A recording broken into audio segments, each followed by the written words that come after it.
3 Golden Eagles for War Thunder. Link in the description.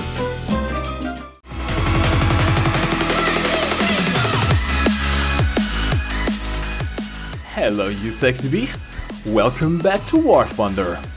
Alright, bomber spam. I'm a bit late to the party on this one, but I felt like I should do some research and suggest some actual fixes to this problem.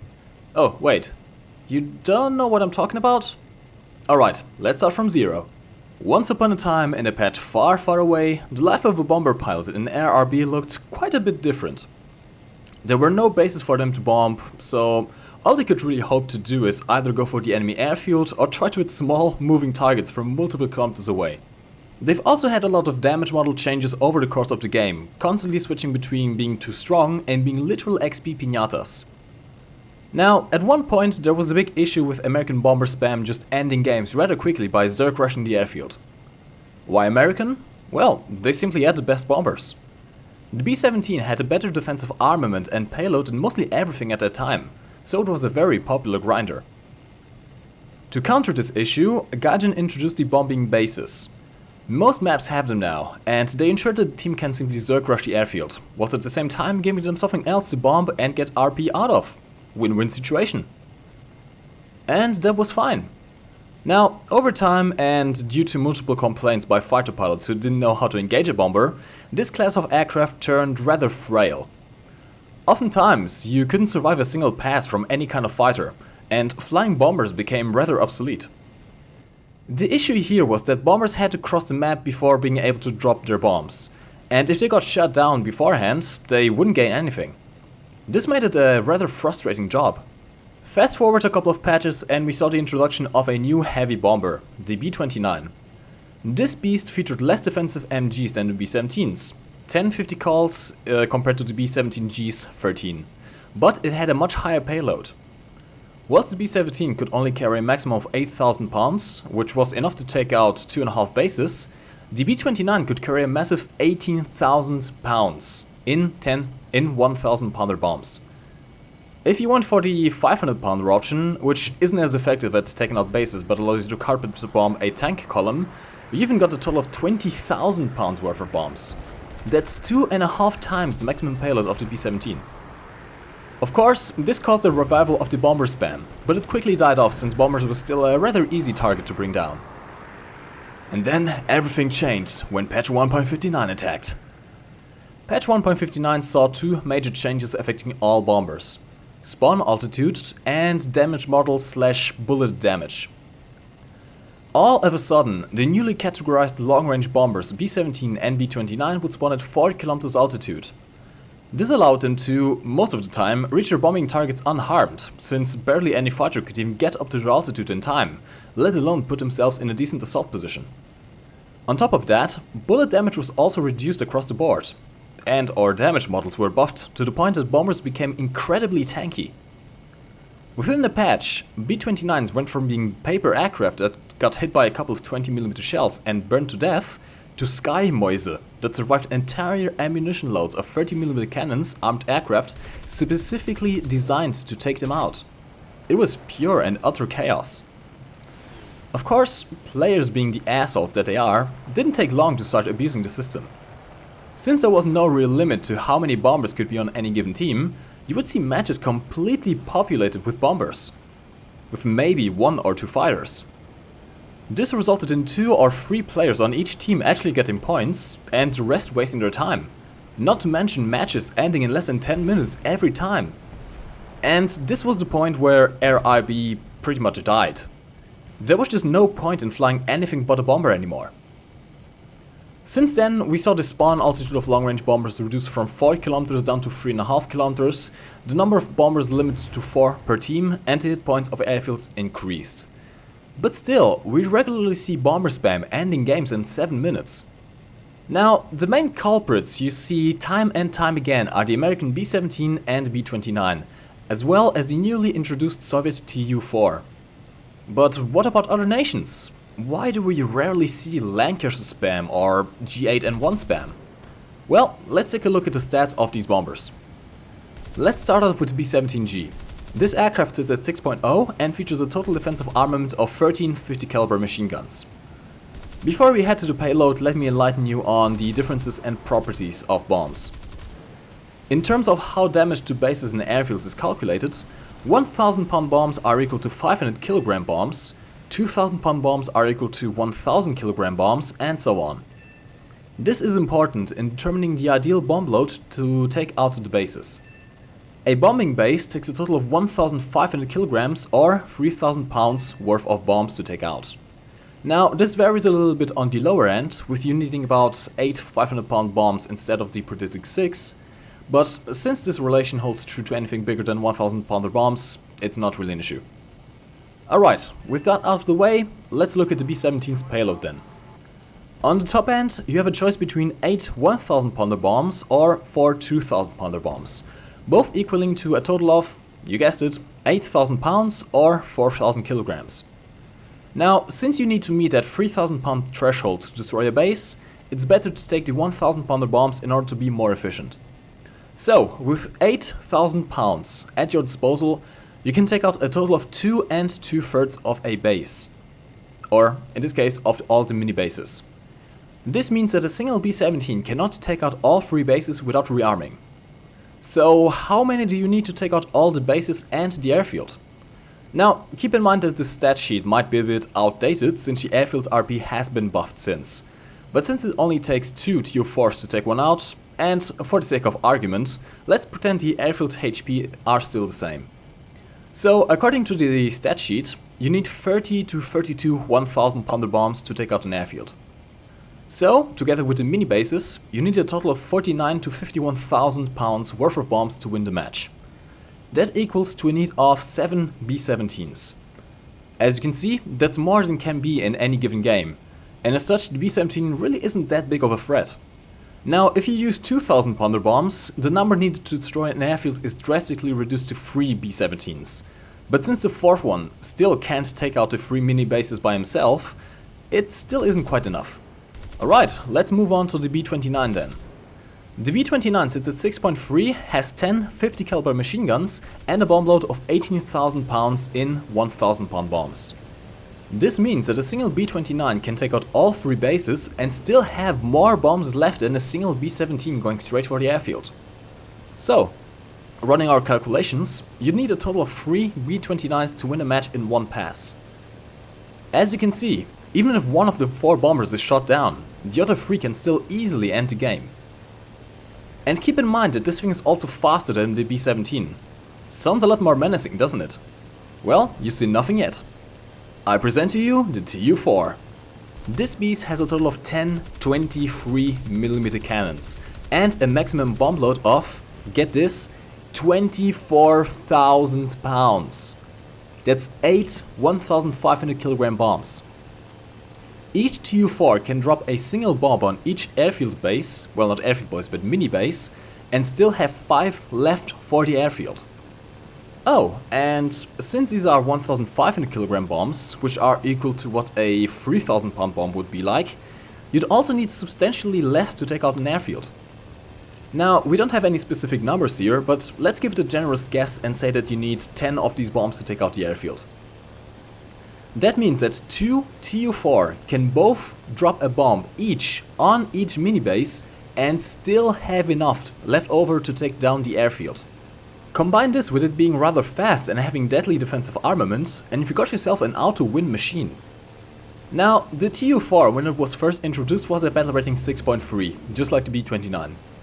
It has since moved up all the way to 8.0, now being the only prop aircraft that can face top tier jets.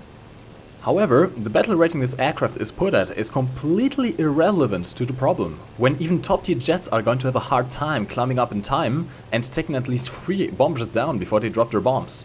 Not to mention that in an ironic twist of fate, it's their teammates that have the guns big enough to take them down effectively.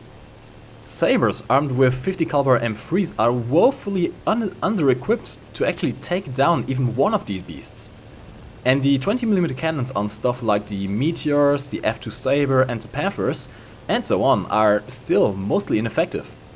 Even the fabled 30mm Aiden cannons of the Hunter require good aim and more than a couple of connecting hits to take one of these bombers down. And that is no easy task when there are 10 23mm cannons firing back at you.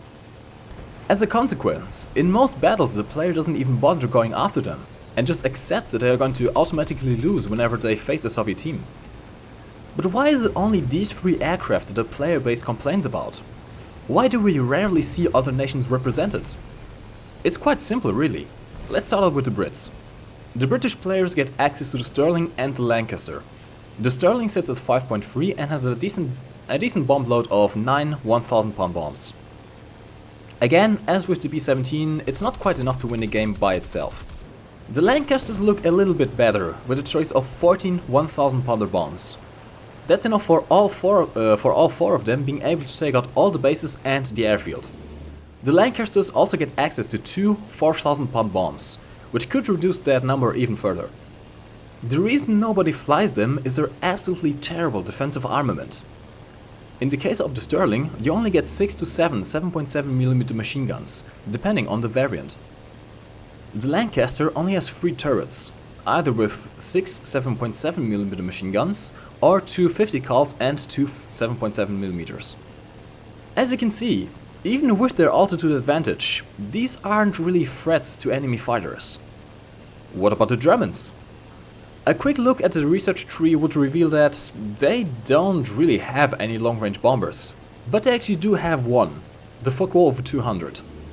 Now, with only 4 7.92mm machine guns and 4 to 6,000 pounds worth of bombs, as well as a battle rating of only 2.3, it's not hard to see why this one isn't a problem. But let's break out of the mold of the long-range bombers and take a look at the Dorniers. The 217 M1 does look promising. At a battle rating of 5.0 and a bomb load of 4 2000-pound bombs, 3 of these are enough to take out all the bases and the airfield. However, their defensive armament is also quite bad, and they are classified as medium bombers, which only gives them 2.5 to 3 km spawn. These aircraft are simply intercepted and shot down before they make it to the targets, and as such no one really flies them. Finally, let's look at the particularly bad case of the Japanese. Here we've got the G5N1 and the G8N1. Both have an interesting defensive armament, featuring a couple of 20mm cannons. However, they have absolutely horrible payloads. Whilst the G5 can carry 4 bombs that equal the damage of 2000-pound bombs, and as such could indeed end a game early, the G8 only carries 3 of them. And yes, in terms of damage, the 800kg bombs are equal to the 1000kg bombs. The other problem, of course, is that the Japanese just don't really have any maps to fight on that feature bases and airfields. Most of the maps that they are featured in have moving carriers instead, which are much harder to hit and take down. It seems rather hopeless then, doesn't it? But how can this be fixed? The easiest answer would of course be to just remove the TU4 out of the game. It never should have been introduced in the game in the first place, and that is perfectly exemplified with the drastic BR changes it has suffered in the short period of time it's been in the game. On top of that, removing a vehicle is something Gaijin will never do, as it would simply be a waste of the development time they put into it. Now, as I've mentioned before, they did try to fix various aspects of the problem. Long-range bomber spawn has been reduced to 3500 meters altitude. The airfield HP has been boosted slightly, and the amount of bombers has been limited to 4 per team. Oh, and of course the TU4's battle rating has been strapped onto a rocket and sent into space. But none of these fixes worked, for none of them really tackled the real issue. The long-range bomber spawn altitude nerf was a band-aid on a gaping wound. But it still wasn't enough to give anything but interceptors the opportunity to even set up strafing runs at these bombers. And even so, they are still extremely tough and can end your life with a single bullet, so going after them is suicide in most cases. The airfield HP buff hasn't really fixed anything, as the lower bombers like the B-17s weren't really able to kill the airfield anyways. And the B-29 and the Tu-4 have such ridiculous bomb loads that it didn't really affect them. Limiting the bombers to 4 didn't really do anything either, and that's simple math. Sure, it stopped B-17s from blitzing the games, but when aircraft like the Tu-4 are literally worth 3 to 4 B-17s each, yet have the same number of aircraft available in the team, this change was utterly useless. Finally, the TU Force BR is the thing that has been targeted the most. But that aircraft is so out of the ordinary that you could assign it both to BR 1.0 or 9.0 and still have the same problem of them going blitzkrieg on enemy teams. Their battle rating isn't the problem, their bomb load is. And this is where I want to make my final point. The final way to fix the game and make everyone happy, and really the only thing that would work at this point. Keep the spawn altitudes, maybe nerf the damage mods a little bit, but don't make them frail XP pinatas they were before. If bombers are to have a place in the game, they can't be rendered useless. Instead, take away the ability for them to end games. Now hear me out. Simply making airfields untargetable by themselves is not the solution. Bombers need something to do as well, as they are the class of vehicle that is likely the most monotone to play. Now, you could argue to simply remove bombers from RB altogether, but that is just a stupid idea. Bombers need to have their place in the game, without affecting or overthrowing all of the other vehicle classes. All while still being viable to play and to grind with. And the solution is so incredibly simple. Alright, so instead of just having 3 bases and an airfield, which forces the bombers to go for those targets, take out the airfield from the equation and give the bombers more targets. Be it more mini bases spread across the map, clusters of stationary tank that they can carpet bomb, or even heavy pillboxes that they can spot from all the way up there, giving bombers targets that make it worth playing them without giving them the ability to end the game in 5 minutes would fix the big issues currently present in the game. Fighters would be happy as they can go on with their lives. Bombers would be happy as they would have an actual use. Everybody would be happy as they could actually play the game. You could even down tier the TU4 again, as frankly having that thing as 8.0 is just stupid. I'll even go a step further. In order to make the way to the target more interesting for the bombers, instead of being the Alt-Tab and AFK fest that it currently is, spawn in some lower tier AR fighters to engage them. Any bomber pilot with a minimum amount of attention could simply shoot them down, keeping them entertained. And if they decide to space climb at the end of the match, after dropping their ordnance and being amongst the last players alive, spawn in some actually challenging AI that would force them down or at the very least spot them for the enemy team. That way, even the current problem of space climbing bomber pilots would be addressed. Now, it would be foolish of me to simply demand this from Gaijin. The actual chances of the devs listening to the opinion of a single person are close to none. But I am in the privileged position of having a decently sized channel and being able to spread this idea to a wider community.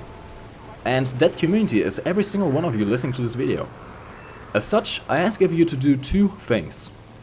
Tell me if you disagree with any of the points I made in this discussion, but go further than that. Tell me why you disagree and what you would do differently. And if you do agree, then spread the message.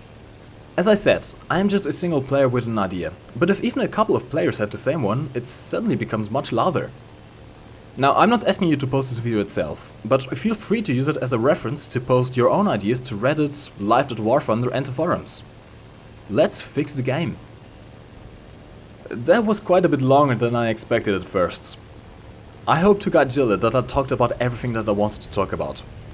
I want to give special thanks to user your SAT score for putting in the work into the damage tables that I've used in this video. I'll leave a link to it in the description down below if you want to check it out. It's really quite useful. Alright guys, I hope I've inspired you with this video, and please do feel free to have a civilized discussion in the comment section. I'll be looking forward to reading the comments on this one. As always, like this video if you did, as it really helps the channel out a lot. Subscribe if you haven't already, so that you never miss any of my uploads. And I will see you in the next one. My name has been MikeGoesBoom. Thanks for watching. You can lift your head up to the sky, take a deeper breath and give it time. You can walk the path among the lines, with your shattered frame of mind. Or instead you could always stay, we can wait right here and play, until somehow you can find a slight